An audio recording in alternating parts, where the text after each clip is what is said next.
Olá pessoal, tudo bem com vocês? Hoje eu trago um vídeo.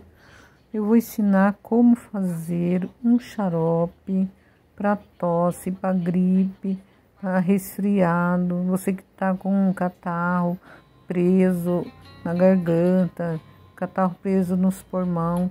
Então esse xarope aqui vai te ajudar bastante. Essa é a folha de hortelã graúdo. É aquele hortelã pimenta que chama, né? Folha de hortelã-pimenta. Então a gente vai estar cobrindo uma panela com esta folha. Mais ou menos, acho que vai umas 10 folhas do hortelã-pimenta. Aí você vai, então, forrar toda a panela. Olha como a folha é. Ela é uma folha bem grossa, ela parece com a folha do hortelã, mas não é folha de hortelã, tá? É a folha, né, de hortelã-pimenta.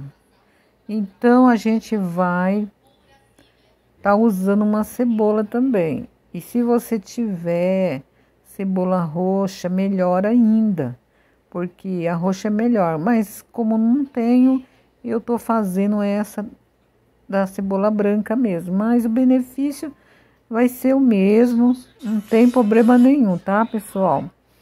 Então, aqui a gente vai estar cortando a cebola. A gente vai cortar ela toda em rodela e a gente vai estar cobrindo, ó. Aqui eu já cortei. A gente vai estar cobrindo essa folha com a cebola picada em rodela, ó. Cortei todinha em rodela e cobri ela, né, cobrir as folhas do hortelã-pimenta. E depois a gente vai vir com açúcar, a gente vai cobrir, ó, todo esse ingrediente com açúcar.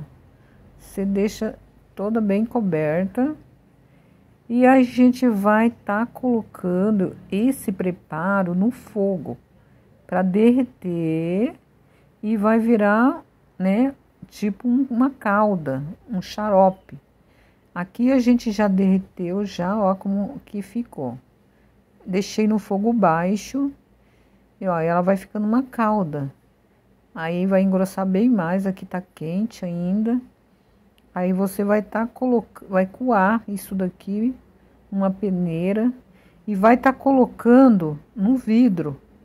E vai estar utilizando durante o dia, umas 3, 4 vezes ao dia. Vai ajudar bastante a despeitorar.